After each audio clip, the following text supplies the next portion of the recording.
Buenas tardes a todos. Como siempre, muchísimas gracias por su interés y bienvenidos a su clase de historia. Hoy hablaremos de un tema particular que es la filosofía griega. ¿Por qué este tema?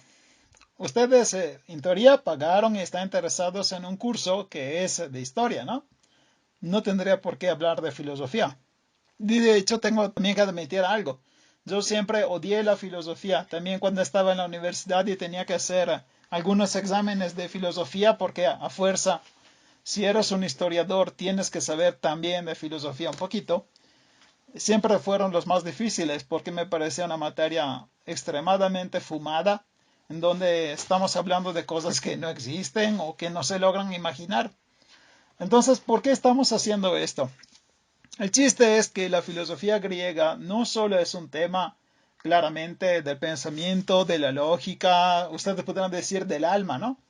En realidad es un tema que tuvo impacto sobre toda la historia humana y el desarrollo del mundo occidental. Mundo occidental es lo que actualmente son Europa, todo el continente americano y algunas partes de Asia. ¿Por qué es tan importante entonces? La filosofía empezó con un grupo de personas que en el área del mundo griego, que incluye Grecia, Italia del Sur y Anatolia, es la península que hoy se llama Turquía, empezaron a pensar y a preguntarse sobre el sentido de las cosas, el porqué y sobre todo el tema más grande, el origen, de dónde empezó todo, por qué y qué diablos estamos haciendo aquí, ¿no? Entonces, los filósofos griegos intentaban buscar una razón del todo y esto empujó el conocimiento y la investigación en casi todas las materias. Se sabe que la filosofía griega tuvo un impacto directo sobre el desarrollo de ciencias como son la física, la medicina y la psicología. Entonces, vale la pena estudiar esta materia simplemente por lo que tuvo de impacto, además de ser una materia interesante de por sí. En este curso de historia claramente me ocupo más sobre los eventos, los desarrollos, el cambio de la sociedad en la historia antigua. Claramente es un curso de historia griega, ¿no? Pero tal vez han notado, dos clases son de filosofía. Una clase es la de hoy y la segunda será cuando vamos a estudiar los pitagóricos.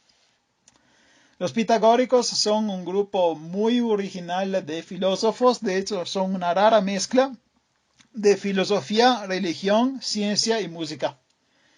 Imagínense qué monstruo, ¿no? Bueno, esas dos clases, la de hoy y la clase de los pitagóricos, será sobre filosofía. Sigo con las admisiones.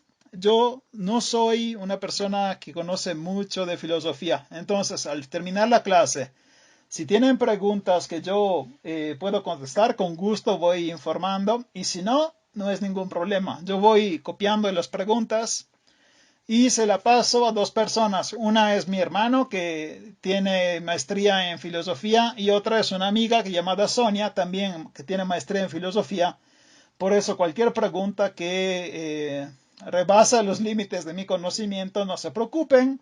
Yo voy traduciéndola a ellos y en la semana otra vez traduzco su respuesta en español y se la envío. Entonces, tengan paciencia si yo no sé cómo contestarles. Alguien más preparado seguramente sabrá. ¿De acuerdo? Ok, para poder estudiar y hablar de filosofía tenemos algunas fuentes de conocimiento. Y son la primera, los pocos fragmentos que nos quedan de los filósofos. Pocos textos son realmente lo que ellos escribieron. Casi siempre fueron tradiciones siguientes que copiaban su trabajo y que intentaban decir cómo fue la vida de este filósofo y lo que pensaba. Una segunda fuente de conocimiento son lo que escribieron Platón y Aristóteles, porque ellos hablaron también de los filósofos anteriores. Una tercera fuente se llaman doxográficas y son como unos resúmenes de filosofía que se utilizaron en el periodo tardo de la antigüedad. Y el final son los textos biográficos. Normalmente en el texto biográfico del filósofo siempre sale un poquito también de su pensamiento. Esta obra que les estoy enseñando se encuentra actualmente en el Vaticano y es la Escuela de Atenas. En esta obra se encuentran todos los filósofos que cambiaron el mundo occidental y una buena parte de ellos son griegos. Aquí pueden ver algunos nombres. Claramente en esta obra se encuentran también filósofos árabes y es un cuadro, ¿cómo se llama? Ideal. Estos filósofos nunca estuvieron juntos, están a siglos de distancia uno del otro. Aún así, se pueden ver como al centro de todo están Platón y Aristóteles, lo pueden ver, ¿no? Y todo alrededor son los demás filósofos. Hoy empezamos un paseo muy rápido, muy ligero, viendo cuáles son los filósofos principales y terminamos con los tres más fuertes y más famosos, Sócrates, Platón y Aristóteles. ¿De acuerdo? Perfecto. Entonces, toda la filosofía griega empieza con una ciudad llamada Mileto. Mileto se encuentra en Asia Menor, la que, otra vez repito, es la península que se llama Anatolia, se llamaba Anatolia, y que actualmente se conoce como Turquía. En esta península, la ciudad de Mileto es una ciudad griega, entonces hablaban y vivían como griegos, pero estaban al otro lado del mar, ¿de acuerdo? La filosofía occidental empieza justamente en Mileto con una escuela llamada, no por nada, Escuela de Mileto, ¿no? Y son tres filósofos, Tales, Anaximandro y Anaxímene. Empezamos con el maestro, o sea, el primer filósofo que la escuela conoce, que es Tales. ¿Qué es que acomuna a estos tres filósofos? Que los tres buscaban el origen de todo. Buscaban cuál fue el inicio del universo y cuál elemento dio impulso a los demás. Y esta búsqueda es la búsqueda del arqué. Arqué es una palabra que inventó Anaximandro que indica justamente el origen, lo que estaba antes. Esta palabra arqué la pueden notar también en la palabra arqueología, que significa el discurso sobre lo que es antiguo. Arqueología, ¿de acuerdo? Entonces, muchas palabras que vamos a ver hoy en realidad ustedes ya las conocen, solo que la conocen de manera diferente, otro significado, ¿sí? Bueno, Tales es un filósofo de origen fenicia. Significa que él en realidad no era griego. Actualmente los fenicios se llaman libaneses. Son los habitantes del Líbano, porque el Líbano actual es la Fenicia antigua. Y vivió entre el siglo 7 y 6 a.C. Y fue conocido también por ser políticamente activo en su ciudad.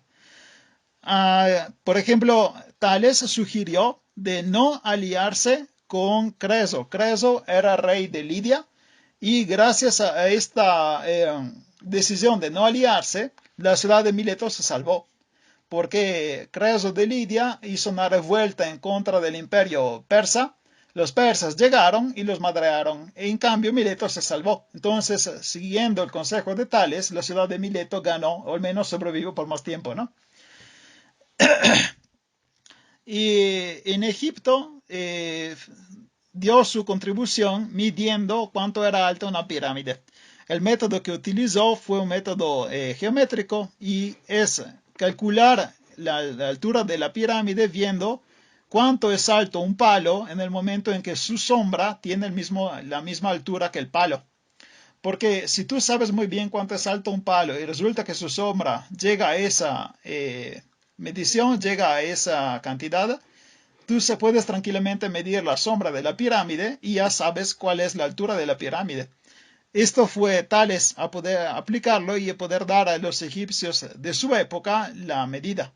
Porque las pirámides, ya lo vimos antes, fueron construidas prácticamente 2000 años antes de Tales, entonces la gente ya se había olvidado cuánto era alta la pirámide. Es muy famoso y conocido también por algunas propiedades de los triángulos, las paralelas y las circunferencias. O sea, si estudian geometrías, Tales sale como, no solo como filósofo, como científico en este caso. También por haber descubierto los solsticios y los equinoccios. Y para poder prever, calcular cuándo fue un eclipsis de sol. Entonces, este eclipse se le calculó en el 585 a.C. y por sorpresa, sí llegó justamente cuando él había calculado. Entonces imagínense el nivel matemático de esta persona. Y su única doctrina filosófica, la única filosofía que dejó, es sobre la atribución del origen de todas las cosas, que se llama physis, al agua. Entonces, según Tales, el origen de todo era el agua. Él justificaba esto diciendo que todo lo que nutra, todo lo que alimenta es húmedo, y también las semillas de todas las cosas son cosas húmedas. El mismo La misma agua es lo que da de dónde se originaron los dioses. Entonces, según Tales, al origen de todo está el elemento agua. Cuando Tales murió, a seguir su ejemplo fue otro filósofo llamado Anaximandro, que vivió entre el 610 y 545 a.C. Escribió un libro llamado Sobre la naturaleza. Y de ese libro nos llegó un fragmento, una pequeña parte, y esa es la más antigua palabra escrita de un filósofo. Entonces, si alguien les pregunta cuál será el texto más antiguo directamente del filósofo que nos alcanzó, es el texto de Anaximandro. Y es un texto muy pequeño, pero al menos algo llegó hasta el día de hoy, ¿no?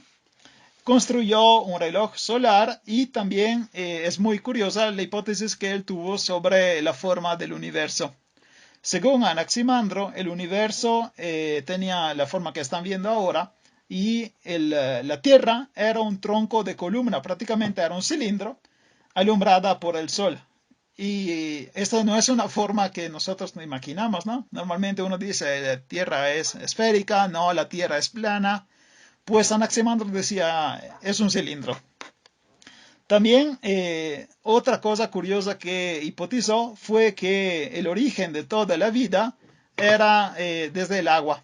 Entonces, la vida se originó en el agua, en el mar, y después los seres vivientes salieron del mar y empezaron a colonizar la tierra. Se dan cuenta que lo que estaba hipotizando, lo que pensaba, se parecía muchísimo a la teoría de la evolución actual, ¿no? La teoría de Darwin. Entonces, no se sabe cómo, pero un griego del sexto siglo antes de Cristo le había atinado sobre cómo iba a evolucionar la vida.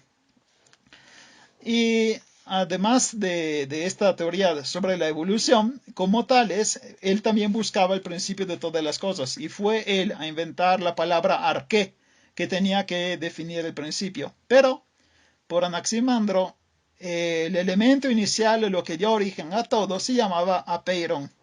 El apeiron era un elemento que tienen que imaginarlo a mitad entre el fuego y el aire, y era algo de completamente indeterminado e infinito. Entonces él imaginaba que el origen de todo tenían esta cosa llamada apeiron. No es tan fácil de imaginarlo, entonces normalmente yo me lo imagino como un viento de fuego, ¿de acuerdo? Y una de sus frases más famosas es que cada cosa es principio y cada cosa llega de otro principio. Pero del infinito no hay principio, porque si no, esto sería un límite. Entonces se dan cuenta que ya estamos llegando a un discurso sobre la filosofía que en realidad se acerca bastante a la física y a la matemática, el discurso sobre el infinito. El discípulo de Anaximandro fue Anaxímene, que fue su estudiante.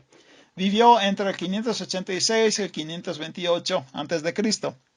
Se ocupó de astronomía y también se ocupó del estudio del meteo, del clima. Según él, el principio inicial era el aire, porque el aire tiene que ser infinito. Por rarefacción y por condensación se formaban los demás elementos. El aire, según Anaxímenes, es de origen divino, y del aire surgen los dioses. También el alma humana, que él llama psique, está hecha de aire, exactamente como el aire abraza todo el mundo alrededor. Este concepto que nosotros tenemos adentro, el mismo elemento que está en el universo, no es algo típico solo de Grecia, porque este concepto se encuentra también en India. Cuando ustedes estudian la filosofía del hinduismo, en realidad tienen una coincidencia de Atman con Atman, que sería alma del interior, alma humana, con alma del universo. Imaginen qué curioso que Anaxímenes en el sexto siglo antes de Cristo en la Turquía estaba pensando y alcanzando los mismos conceptos que estaban haciendo en India.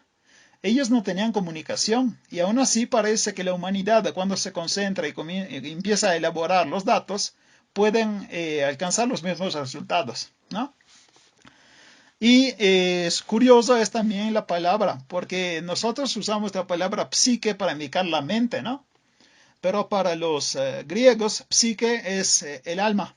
Entonces, lo que está adentro es la psique de la persona. Este concepto de alma como psique también tuvo una evolución, porque esto se volvió este soplo, ¿cómo se diría? Este aire que sale de nosotros también se llamaba pneuma y justamente indica también el aire.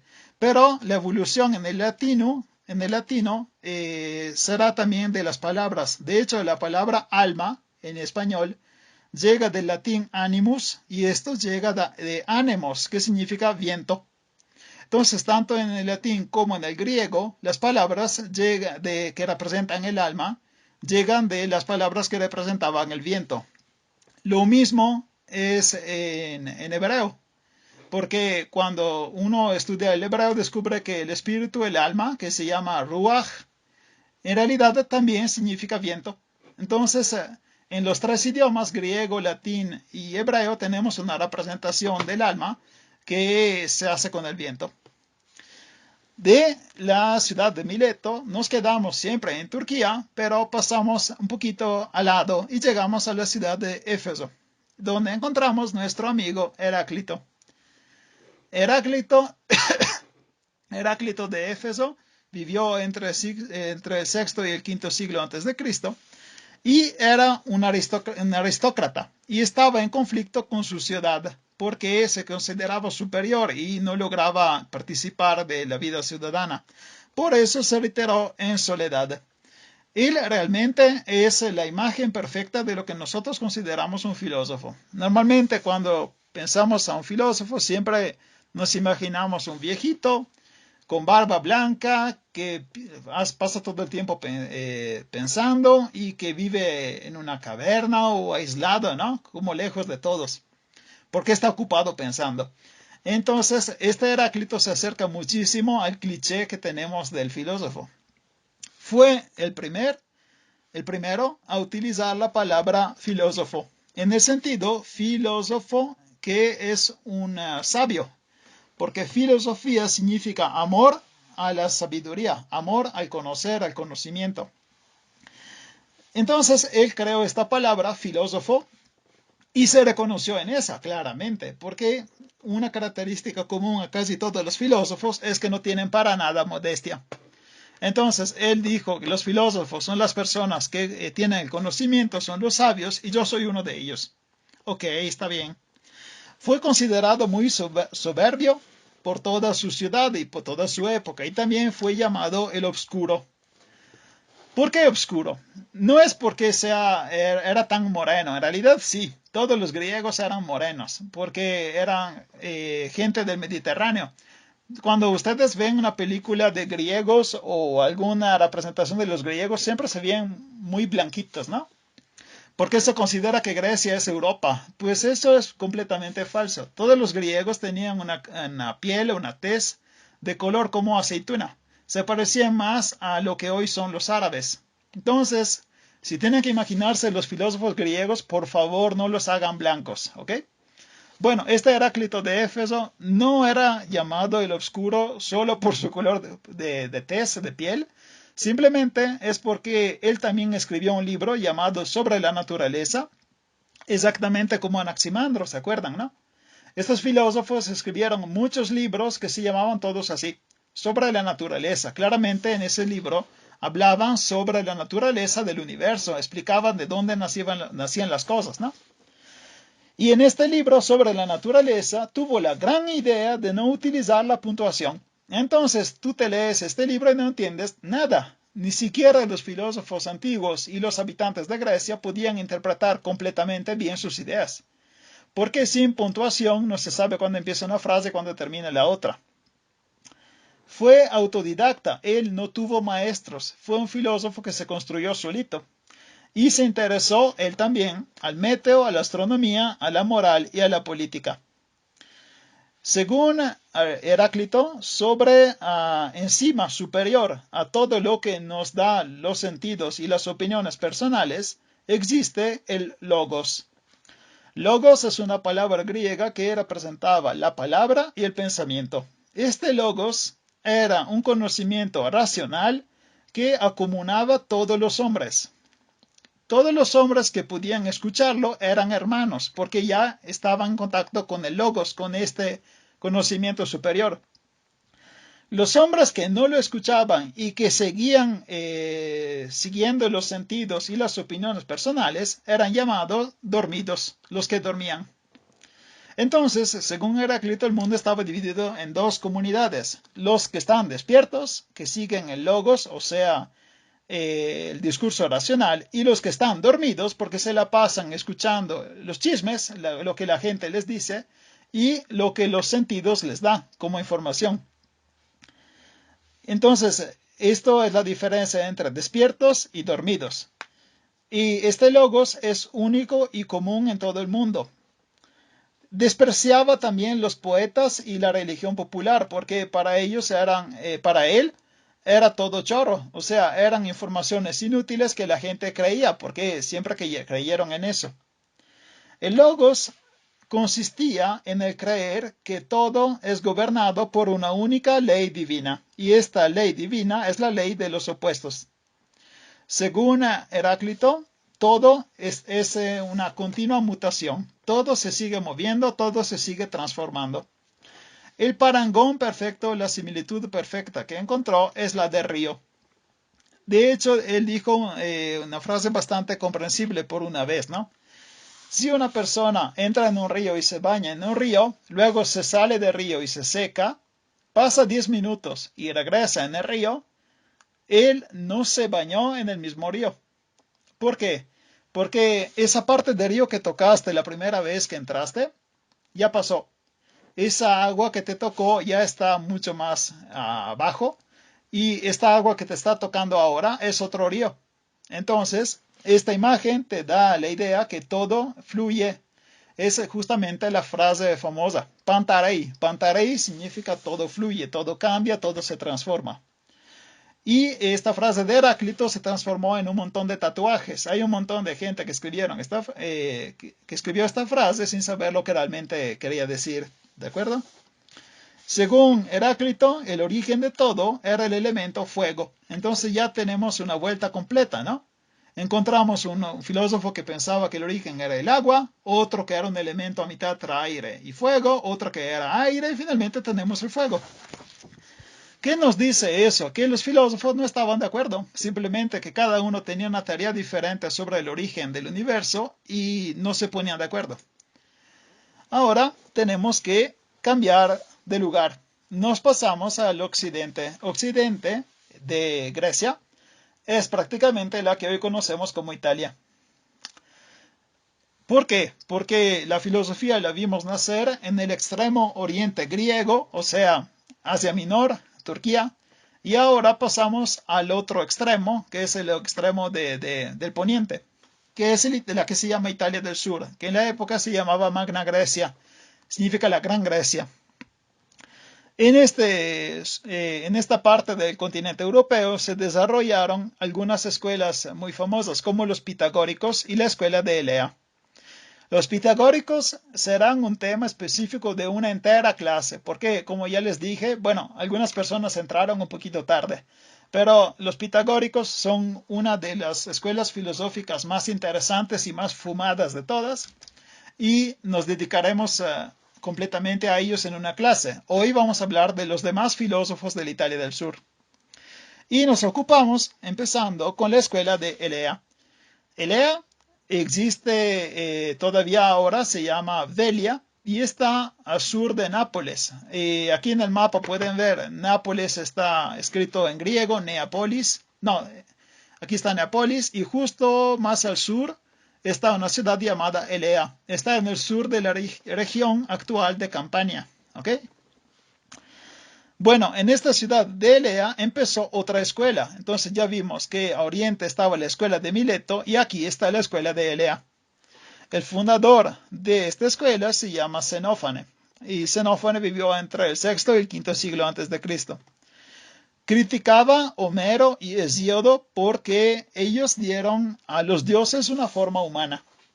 Esto es bastante moderno, ¿no? O sea, Xenófane decía, nosotros nos imaginamos los dioses en forma humana solo porque nosotros somos humanos. Entonces, si nosotros fuéramos caballos, los dioses tendrían forma de caballo, y sí tiene sentido. Para él era ridículo imaginarse el dios en forma humana. Dios no podía tener forma humana. Entonces, él crea otra forma de Dios. Xenófane imagina un Dios que era completamente esférico, que veía, podía escuchar, pero no respiraba, porque no necesitaba respirar, no tenía órganos para respirar, y que era completamente compuesto de mente, de sabiduría, y era eterno. Esta es una imagen mucho más aceptable de Dios, porque Dios no tiene que ser tan frágil y débil como nosotros, ¿no? Entonces, este dios de Xenófane lo pueden, si lo escuchan en alguna ocasión, el dios de Xenófane es una esfera, ¿de acuerdo? Xenófane tuvo un discípulo llamado Parménides. Parménides vivió entre 520 y 440 a.C. y se concentra sobre el valor de la realidad. Y aquí sí, es muy difícil. Realmente entender Parménides no es tan fácil, hay que esforzarse y hay que confiar en lo que está diciendo. Según Parménides, el mundo simplemente es. Entonces, si el mundo es, significa que tenemos que dividir el mundo de lo que no es.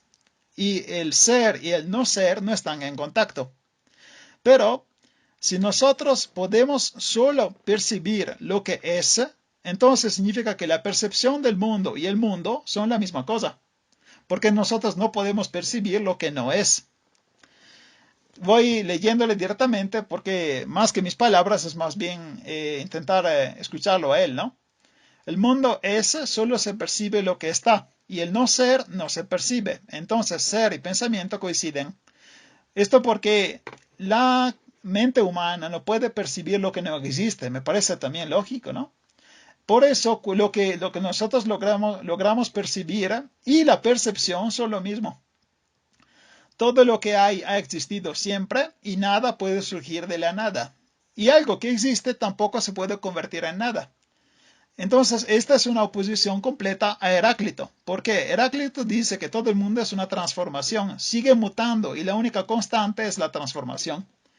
En cambio, Parménides cree que existe un único ser que era inmueble, no había una pluralidad de seres, era uno solo y no había movimiento, es el contrario, ¿no?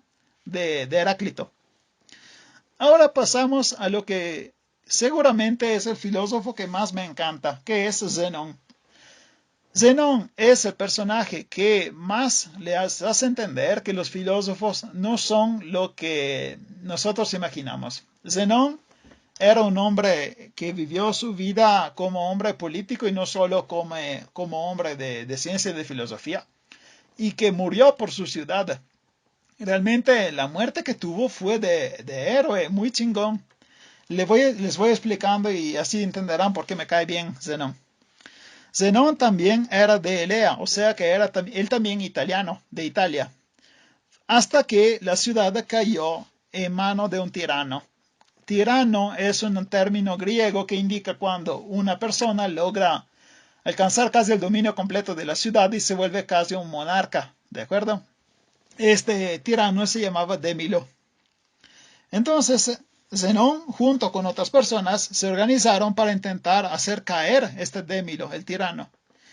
Tristemente fue capturado y Zenón, junto con los demás, fue torturado porque Demilo quería saber los nombres de todos los que estaban participando a este complot y a esta revuelta, ¿no? Pero Zenón no era idiota. Entonces, cuando lo torturaron, al final quiso admitir los nombres, pero admitió los nombres de los amigos del tirano. Entonces el tirano Démilo empezó a matar a sus mismos amigos, porque Zenón claramente había dado nombres falsos. Y con estos nombres falsos que dio, hizo más débil la fuerza del tirano en esa ciudad. Después de haber matado a todos los amigos que Zenón había indicado, él siguió torturándolo porque no estaba contento. Entonces Zenón le dijo, acércate a mí que te digo algo en el oído. Y parece que este tirano era bastante estúpido porque realmente se acercó a Zenón. Estuvo tan cerca que Zenón con una mordida le arrancó la oreja y luego la escupió. Y luego, no contento y viendo que ya no podía aguantar más la tortura, se mordió su propia lengua, se la cortó y se la escupió en la cara al tirano. Ustedes imagínense, esto es algo de película, de terror, de acción, pero uno no se imagina que un filósofo podrá llegar a este nivel de violencia, ¿no? Entonces, cuando saben o se imaginan de algún filósofo, por favor, háganlo con Zenón. Eran personas completas, no eran personas que perdían su vida pensando. Eran personas que muchas veces murieron en una ciudad en donde estaban activamente participando en la política. ¿De acuerdo?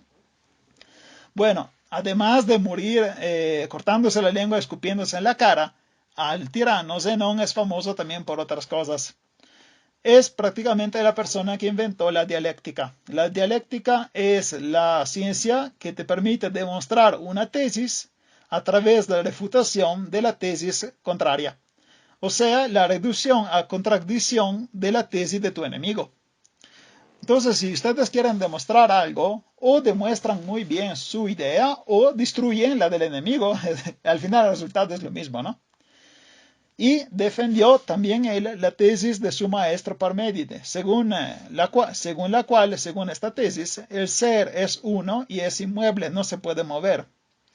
Y para contrastar las tesis adversarias, que eran las tesis de la multiplicidad y de la transformación, desarrolló una serie de argumentos, y entre estos argumentos, algunas paradojas. La paradoja más famosa de todas, seguramente, es la paradoja de Aquiles y la tortuga. Según Zenón, esta paradoja explicaba muy bien cómo el movimiento en realidad era una completa ilusión. Nosotros, si imaginamos a Aquiles, que era la persona más rápida del planeta, que le corría, ¿cómo se dice? Que intentaba capturar a una tortuga, pues lo imaginamos bastante fácilmente, ¿no? La tortuga es lenta, Aquiles es rápido, y logra alcanzarla y la agarra. Esta es la práctica, pero en la teoría es bastante más difícil. Aquiles intenta alcanzar la tortuga, pero cuando alcanza la tortuga se movió un poquito más adelante. Y entonces él tiene que cubrir la distancia que falta, pero en ese momento la tortuga ya avanzó. Este proceso sigue al infinito. Entonces, a nivel práctico, nosotros sabemos muy bien que Aquiles sí alcanzará a la tortuga, pero a nivel teórico no era fácil demostrarlo. Esta paradoja claramente tiene muchos límites. En el momento en que Zenón la explicó, un enemigo filósofo se levantó y se puso a caminar, dando de vueltas, demostrando que él podía alcanzar tranquilamente a una tortuga.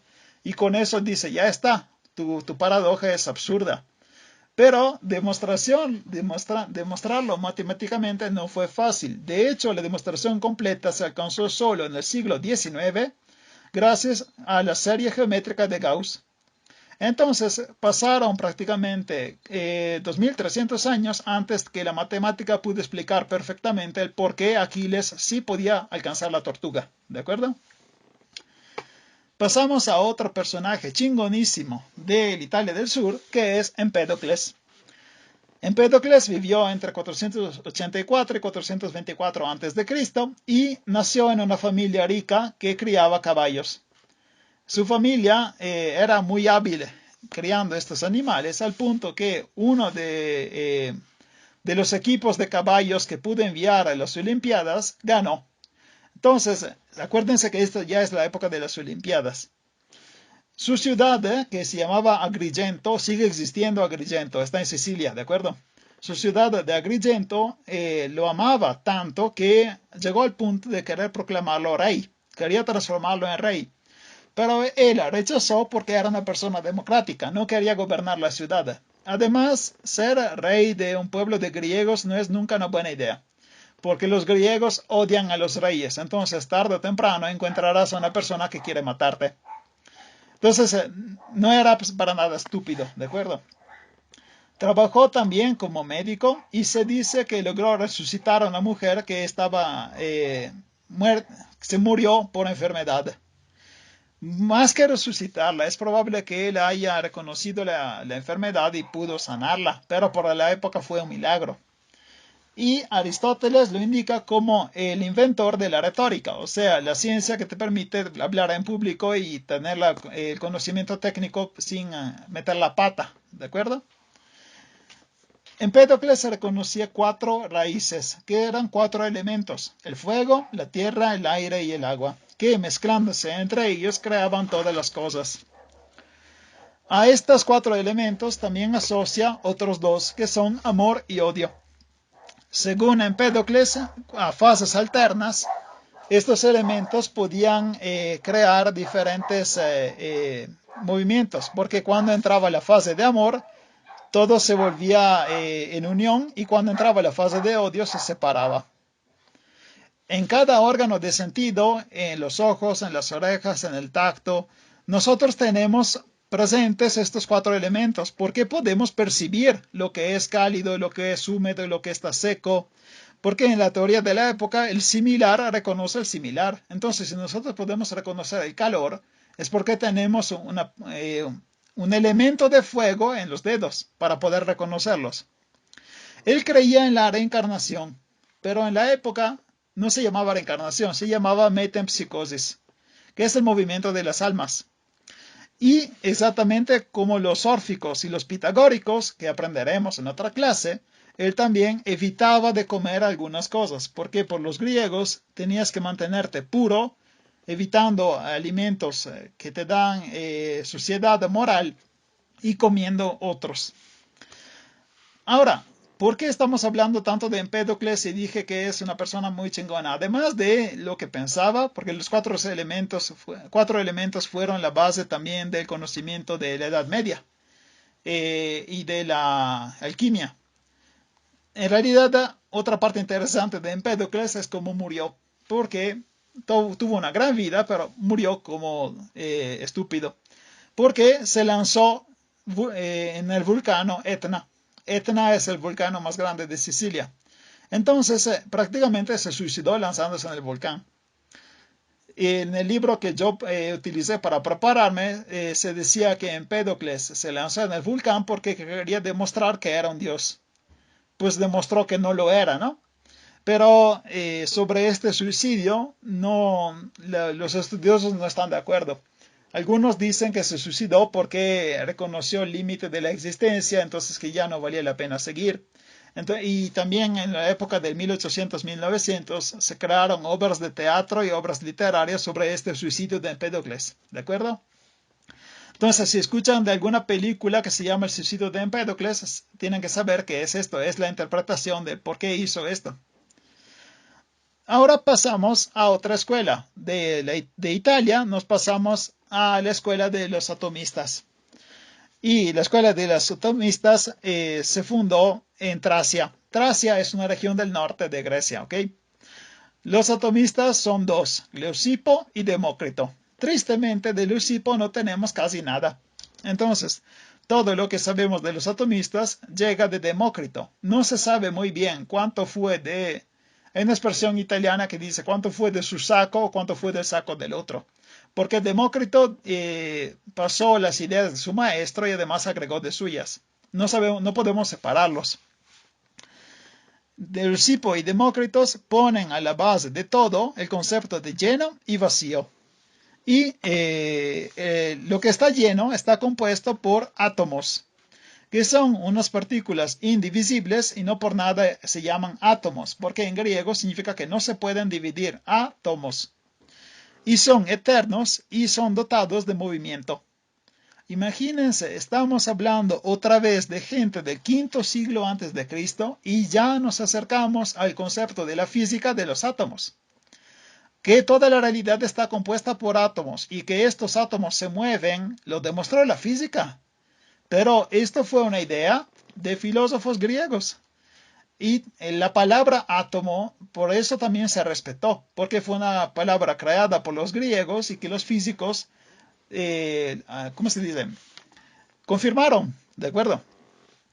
Como la escuela del relatismo, ellos también percibían la diferencia tras ser y no ser y decían que los átomos son inmutables, pero sí aceptaban el movimiento. Entonces estamos en una escuela que está a la mitad entre la de Heráclito y la de Elea, porque sí se acepta el movimiento, pero no se acepta el movimiento, pero no son eternos los átomos. Siempre según la escuela atomista, los átomos tendrían una forma y un orden diferente dependiendo de lo que componen. Los átomos más gordos, más grandes, están en el centro y forman la Tierra. Los que son más ligeros forman las estrellas. Y también el alma humana está compuesta por átomos que son átomos esféricos, de forma esférica. Demócrito pensaba que las calidades sensibles, por ejemplo, los colores, los sabores y los olores, son cosas subjetivas, o sea, cada uno percibe algo diferente, mientras que son objetivos la figura, la velocidad, el peso y otras propiedades que son de tipo de cantidad. Y así había dos tipos de conocimiento, un conocimiento sensible, que es muy fácil de engañar, y un conocimiento racional, que es verdadero. Éticamente, a nivel de ética, él encontraba la felicidad en la tranquilidad del alma, y se llamaba eutumia.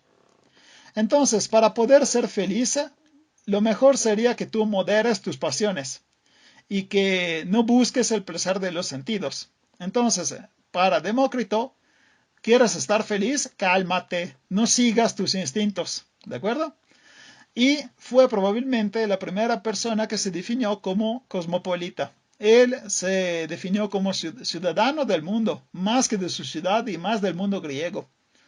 ¿Vieron cuántas ideas modernas salieron de esta gente que no se la pasaba solo pensando, también estaba activo en su ciudad, estaban activos en su ciudad? Ahora pasamos de la filosofía a la medicina, en un cambio que probablemente ustedes no se lo esperaban. Porque en un curso de filosofía tenemos que hablar también de medicina. Originalmente, el dios de la medicina griega era Asclepio. Asclepio era un dios que permitía, a través de magias y embrujos, de poder sanar las enfermedades que eran siempre consideradas de origen divino o de origen demoníaco.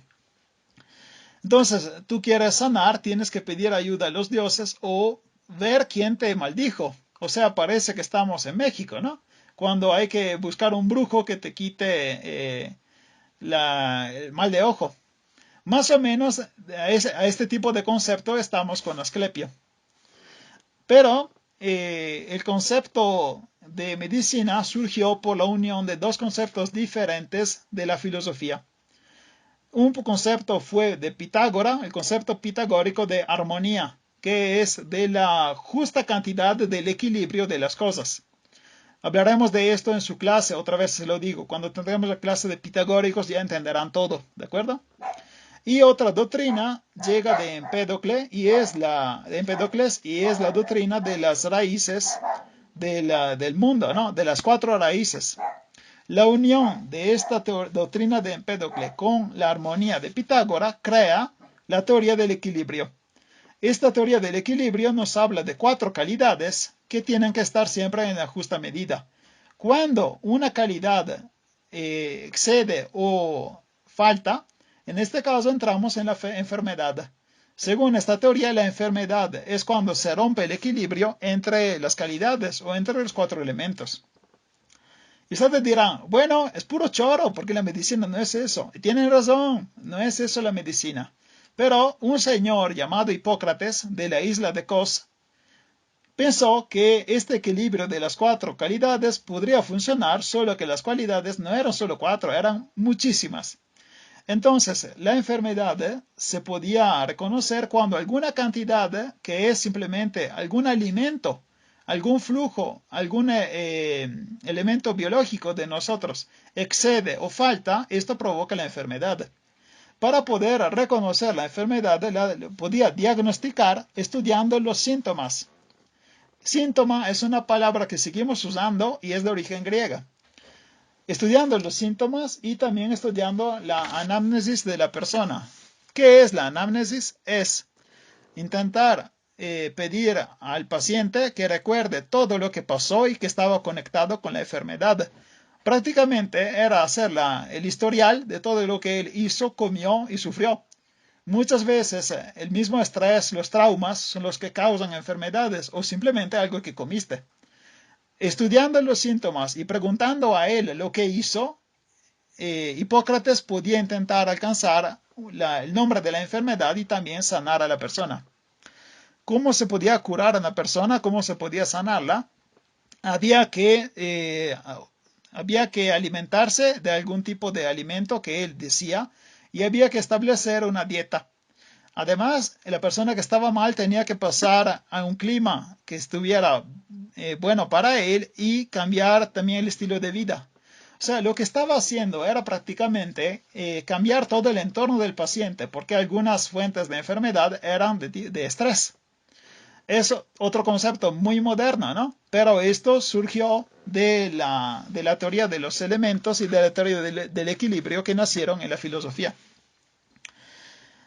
Ahora hubo un cambio enorme en la filosofía porque todos los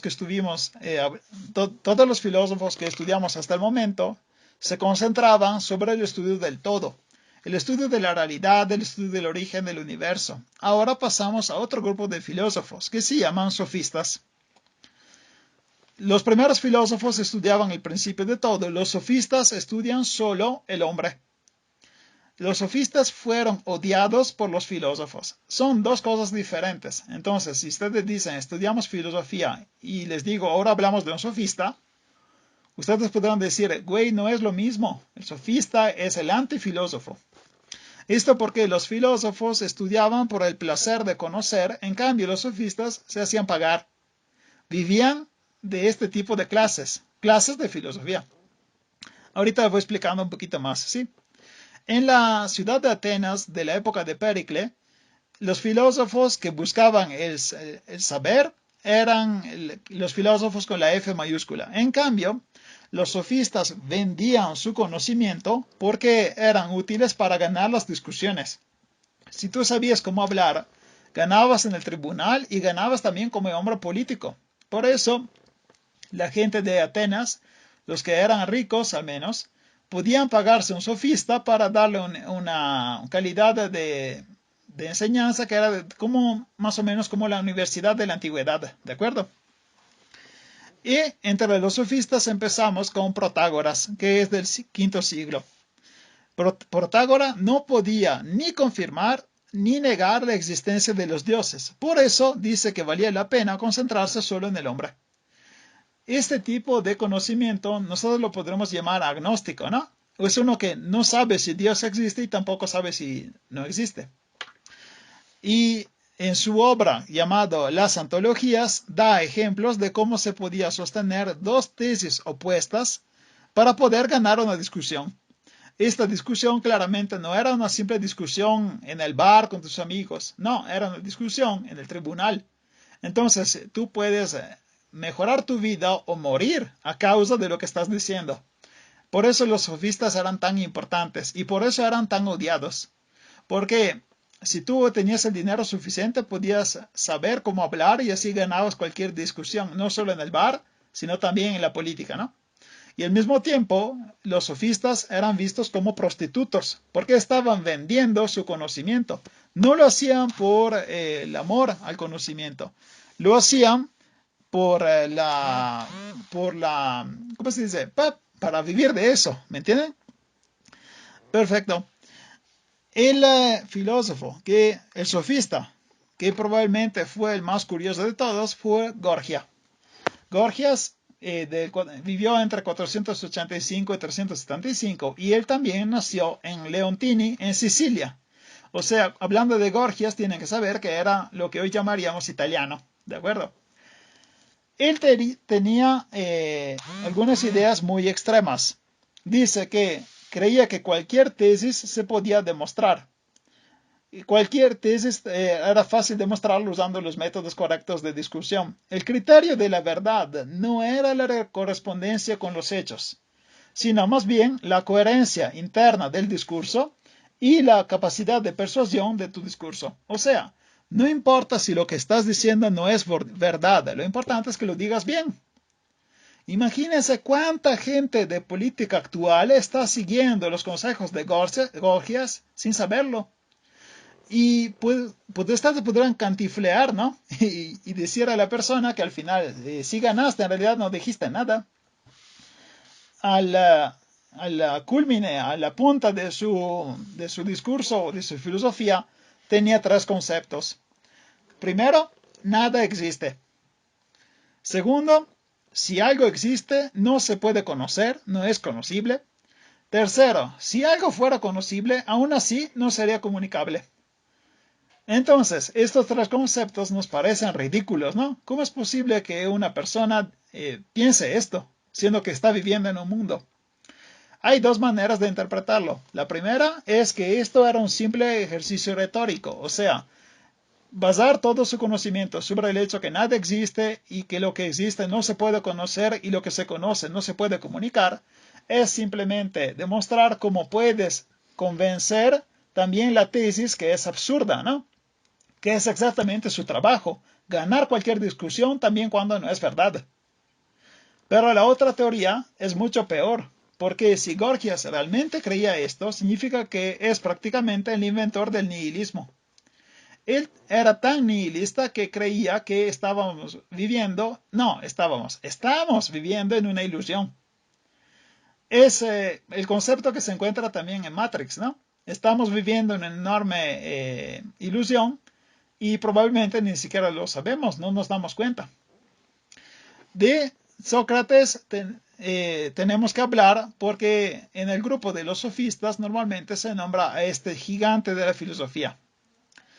¿Por qué Sócrates está entre los sofistas? Porque Sócrates, además de el placer de hablar del todo, del conocimiento, del origen de todo, a Sócrates le interesaba también preparar a la gente a la vida política. O sea, por definición, por lo que estaba haciendo, era un sofista.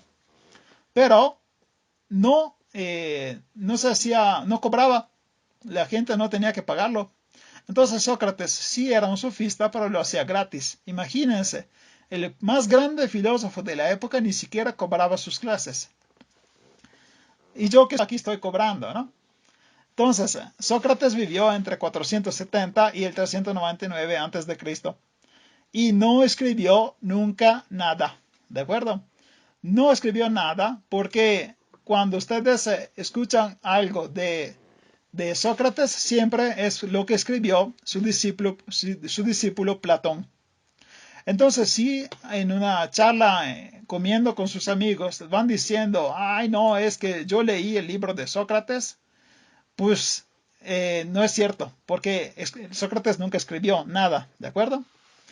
Todo lo que sabemos de Sócrates llega de cuatro fuentes diferentes. La primera son los diálogos de Platón, la segunda son los escritos de Aristófanes, la tercera son las nubes de Aristófanes y la última es Xenofonte. Con esas cuatro fuentes ya tenemos suficiente información sobre Sócrates. Pero tenemos algunos problemas porque a veces la información entra en conflicto. Entonces, no sabemos muy bien sobre esta figura histórica. Sócrates nació en Atenas y su mamá era una partera. Y se quedó casi siempre en esa ciudad. De hecho, se alejó de la ciudad solo cuando tenía que entrar en batalla. Y luchó en las guerras de Atenas. En la guerra del Peloponeso, él participó a 2 batallas. Y vamos a ver cuando haremos la clase de guerra del Peloponeso cuánto importante fue su contribución a la historia de la guerra, porque uno de sus estudiantes fue la figura central de la política de la guerra del Peloponeso. No quiero hacer spoiler, ¿de acuerdo? Amaba dialogar con todos los ciudadanos, pero nunca buscaba la victoria en las disputas. Él siempre intentaba que emergiera la verdad en cada hombre. Y de eso salió la famosa frase, conoce a ti mismo, conócete a ti mismo. Para poder alcanzar el conocimiento era necesario partir o empezar reconociendo su propia ignorancia. Y de ahí la frase famosa, yo sé que no sé nada, ¿no? Solo sé que no sé nada. Entonces, tú podías empezar con la admisión de ignorancia y luego podías ganar un conflicto contra una persona que creía saber todo, usando un arma fantástica que es la ironía. Tú podías poner ironía en lo que la persona decía y así hacer que esa persona entrara en conflicto solita. También por eso él se comparaba, él se imaginaba como una gran mosca molesta. Él se imaginaba como una mosca que seguía picando a Atenas. Claramente esta mosca era el filósofo y Atenas era la gente de la ciudad, porque no podías caminar tranquilo por Atenas, que alcanzaba a Sócrates y quería charlar contigo y ponerte en conflicto contigo mismo. Como la madre, él también, ¿se acuerdan que su madre era partera, no? Como la madre, él también ayudaba a la gente a parir las ideas. O sea, él ayudaba en ese proceso terrible que es la producción de ideas nuevas y de cambio de opinión. Su visión, pero, era de tipo filoespartana. Para una persona de Atenas, ser filoespartano no es una gran idea, porque estás en conflicto con tu misma ciudad. Y por sus amistades que eran antidemocráticas, también fue acusado. El proceso que le hicieron contra de él se llamaba proceso por corrupción de jóvenes y por sacrílego, porque Sócrates no creía en los dioses. Era más o menos en lo que hoy llamaríamos un ateo. Porque no es que decía no sé si existen o no, él no creía en la existencia. Entonces, no creer en la existencia de hoy, de los dioses el día de hoy no es nada. En la época antigua es bastante grave. Y otra cosa fue la corrupción de los jóvenes. ¿Cómo se interpreta esto? Algunos interpretaron el concepto de corrupción de jóvenes con pedofilia, o sea, él en teoría era un pedófilo que había maltratado a algunos jóvenes de Atenas. Eso es puro choro. El concepto de corrupción de jóvenes es simplemente porque él tuvo como estudiantes dos de los atenienses más importantes, Crisia y Alcibíade. Pero Crisia y Alcibíade causaron la destrucción de la ciudad. Vamos a verlo en la guerra de Peloponeso. Entonces, la ciudad de Atenas buscaba un chivo expiatorio y lo encontró en Sócrates. Entonces, el proceso que le hicieron fue por corrupción de jóvenes y terminó que lo suicidaron, en una palabra muy mexicana, ¿no? O sea, una persona se suicida, pero a él lo suicidaron. ¿Por qué? Porque le obligaron a beber la cicuta. Cicuta es una planta venenosa y Sócrates entonces aceptó su destino y la bebió. Y así terminó en el 399. Él obedecía solo a la idea que razonando parecía la mejor. Y según él, la teoría y la acción estaban conectadas. El conocimiento supremo, el conocimiento más alto, era la distinción entre el bien y el mal. Quien actúa según el mal, quien cumple el mal, quien hace el mal, quien lo realiza, lo hace por ignorancia, porque el conocimiento del bien atrae siempre hacia él. Si tú conoces lo que es el bien, no puedes actuar mal, porque el bien es demasiado fuerte. Entonces, si haces el mal, era porque eres un ignorante, ¿de acuerdo? Además, él celebraba un eudemonismo, o sea, si haces el bien, estás feliz. Esto era la idea de felicidad según Sócrates.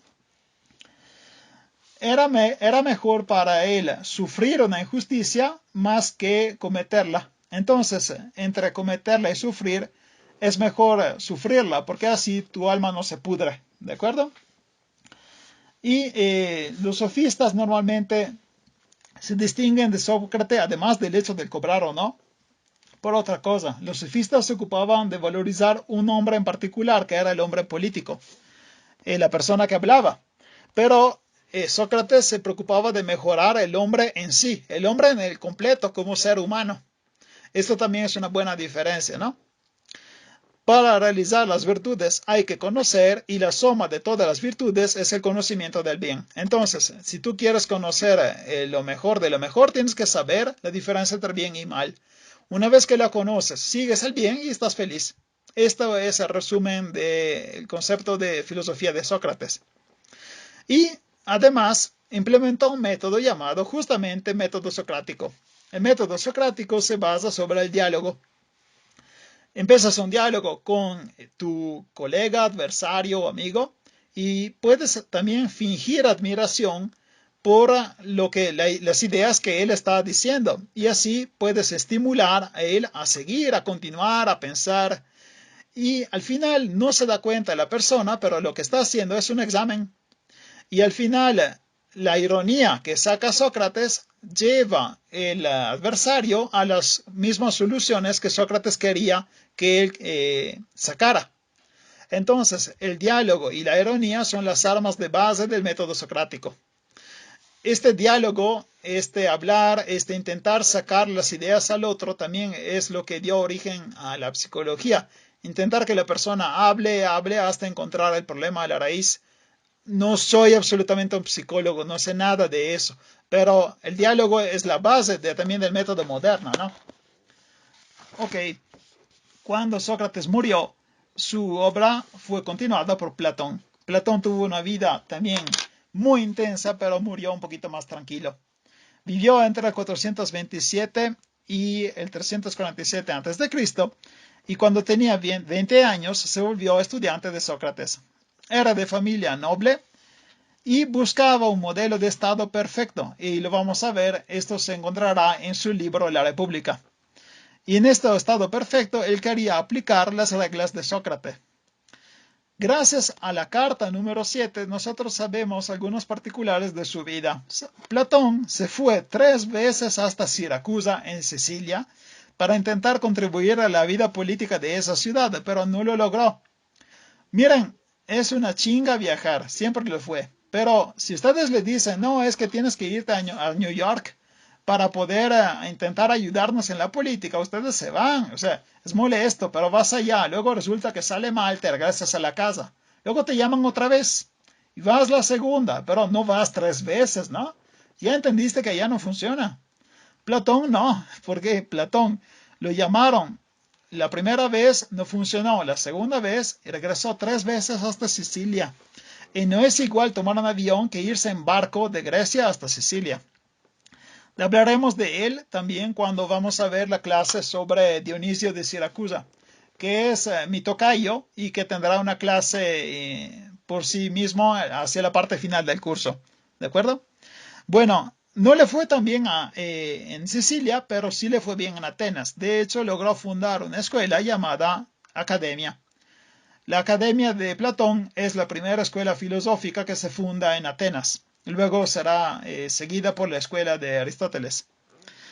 Y la forma que él eligió por todas sus obras es el diálogo. Entonces, en los libros de Platón siempre encuentran 2 personas que están hablando. ¿Por qué? Porque en realidad lo que estaba haciendo era copiar la misma forma de su maestro Sócrates. ¿Se acuerdan que Sócrates siempre charlaba? Platón también, pero la charla de Platón está escrita, entonces está poniendo todo fijo. Según Platón, todas las sensaciones que nosotros tenemos son el recuerdo de algo que ya conocíamos. O sea, no podemos ver, sentir algo porque en realidad es un recuerdo. Nosotros ya teníamos todo en la cabeza.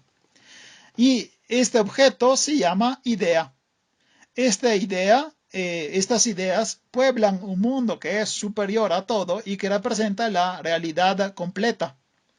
Por ejemplo, si nosotros vemos un caballo, sabemos reconocerlo como caballo porque en el mundo de las ideas existe el arquetipo del caballo, o sea, un modelo perfecto de caballo que nosotros conocíamos al momento de nacer. Por eso nosotros logramos reconocer algunas cosas como la belleza, la justicia y la unidad. Pero se dan cuenta que si ustedes ven una flor, dicen que es bella. Una mujer es bella, una película es bella.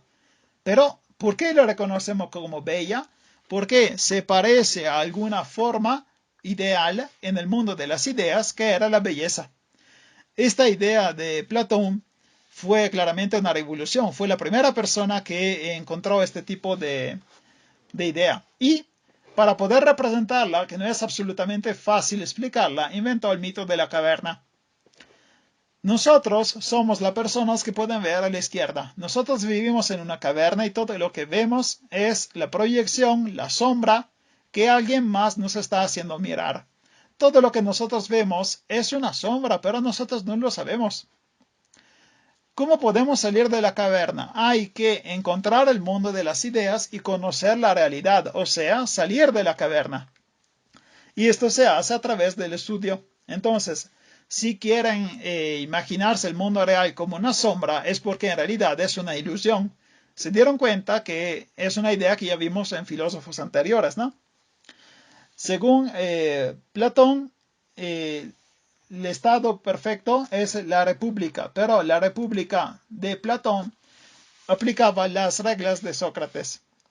Y el hombre es en el pequeño lo que la polis es en grande. Entonces, todo el estudio del hombre también puede ser útil por la ciudad y por el Estado. Y las dos, el hombre como la polis, buscan la justicia. En las dos hay una enorme pulsión hacia buscar lo justo, lo correcto. Los hombres no pueden satisfacer solos sus necesidades y por eso viven en una sociedad, en un grupo. Por Platón, el Estado debería dividirse en 3 grupos: los regidores, los guerreros y los trabajadores. Estos 3 grupos corresponden a 3 partes del alma humana. Los regidores representan el alma racional, lo que permite pensar y superarnos. Los guerreros representan el alma irascible, la furia, la rabia, lo que es la pulsión hacia la violencia. Y los trabajadores es el alma concupiscible, lo que sufre las pasiones, los que desean. Entonces, la justicia es, según Platón, la armonía entre todos los grupos y cuando cada persona acepta su lugar en el mundo. Entonces, si tú naciste haciendo bien algún trabajo, tienes que aceptarlo y alcanzar la felicidad. Y de esta forma la sociedad puede avanzar. Fundamental por Platón es la educación. De hecho, él se concentrará en la educación de las personas, que tiene que empezar con gimnasio, artes liberales y matemáticas. Cuando empiezas con cuerpo sano, y saben el dicho, cuerpo sano y mente sana. Cuando alcanzabas la maduridad, que para Platón era 30 años, los que estaban más dotados, los que eran más inteligentes, podían seguir con el estudio. ¿Cuál era el estudio supremo? La filosofía y la dialéctica. O sea, según Platón, la parte final del estudio de preparación de un hombre era la filosofía. Y adivinen quién tiene que ser regidores del mundo, pues los filósofos. Entonces, según Platón, los filósofos debían gobernar la sociedad. No tiene nada que ver el hecho que tal vez él también sea un filósofo, ¿verdad? Entonces, como siempre, los filósofos eran bien modestos. Pero vamos en algún concepto más chistoso de su república. Los filósofos y los guerreros tenían que compartir esposas y bienes. ¿Por qué? Porque, bueno, además que era un cerdo, es porque quería que no hubiera sentimientos de celos entre las personas. Entonces, si todos los que gobiernan, los que dominan, comparten todo, pues ya no hay celos, ¿no? Entonces, la casa es de todo, mi esposa es de todos estamos contentos. Este cerdo de Platón, ¿no? Pero una parte importante de Platón es que el ascenso social era posible. O sea, si tú nacías en la clase de trabajadores, pero durante la formación descubrías que eras superior a los demás a nivel de intelecto, podías volverte un filósofo. Entonces, esta fue una enorme evolución en una sociedad donde no había mucho ascenso social, ¿no? Esto era el modelo perfecto según Platón. Nunca fue aplicado, pero fue siempre visto como exactamente como modelo. También en la época de Edad Media y en el Renacimiento. Y justamente el pensamiento de Platón se puede encontrar también en los filósofos más modernos. Ahora pasamos al último de este rápido camino entre los filósofos. No piensen que en 1 hora y cuarto el tiempo sea suficiente para ver la filosofía griega. Yo quise decir solo algunas palabras de los más interesantes, más curiosos, y para que supieran un mínimo. Justamente si ven un nombre, al menos saber, mira, ese es el güey que se lanzó en el volcán, ¿no? Bueno, terminamos con Aristóteles porque fue reconocido como el más grande de los filósofos y como fue la punta de diamante de la filosofía griega, porque heredó y elaboró el conocimiento anterior. Aristóteles nació en la ciudad de Estágira, que está en Macedonia, o sea, que es el norte de la Grecia. Y se fue a la ciudad de Atenas para poder estudiar en la academia. La academia claramente era la escuela de Platón, ¿no? Y se quedó en esa escuela del 367 hasta el 347.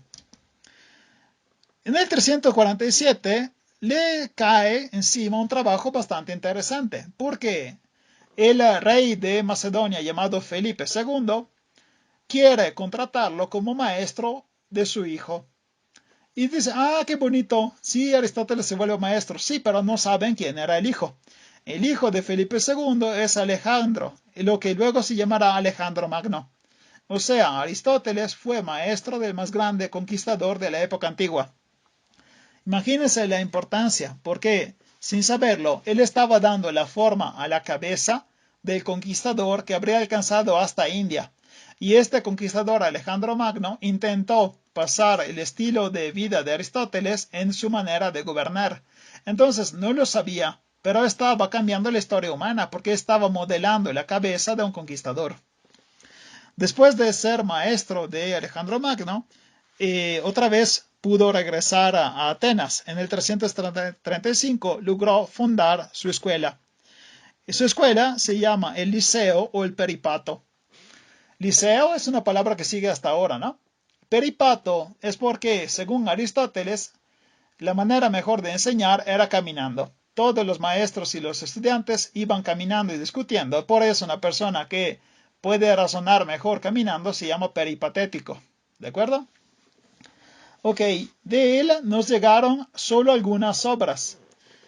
Tenemos la obra llamada metafísica. La metafísica es la ciencia que estudia toda la sustancia sobresensible, todo lo que no se puede sentir ni ver, y es una ciencia puramente teórica porque no tiene ningún objetivo práctico. Luego tenemos otro libro llamado Física. La física estudia las metamorfosis, las transformaciones visibles y analiza justamente el cambio. Dependiendo del cambio, podemos tener cambio en la sustancia, o sea, generación y corrupción, cambio en la calidad, que es la alteración, cambio en la cantidad, es aumento y disminución, y cambio de lugar, que es la traslación. Él critica ásperamente el atomismo, porque por Aristóteles la mutación tiene un fin, tiene un objetivo. Y en los órganos vivientes, en los organismos biológicos, el objetivo final es el lleno y armónico desarrollo. Entonces, la transformación, según Aristóteles, no es casual, no es caótica, tiene un objetivo completo.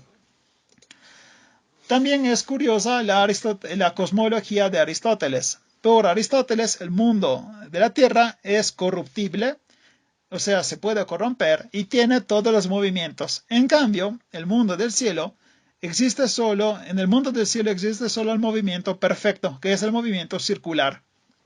La Tierra está compuesta por 4 elementos. La tierra, que es fría y seca.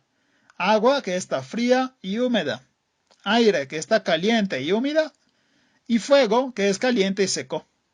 Y todo el movimiento arriba de la luna, sobre la luna, tiene una quinta esencia, o sea, un quinto elemento llamado éter.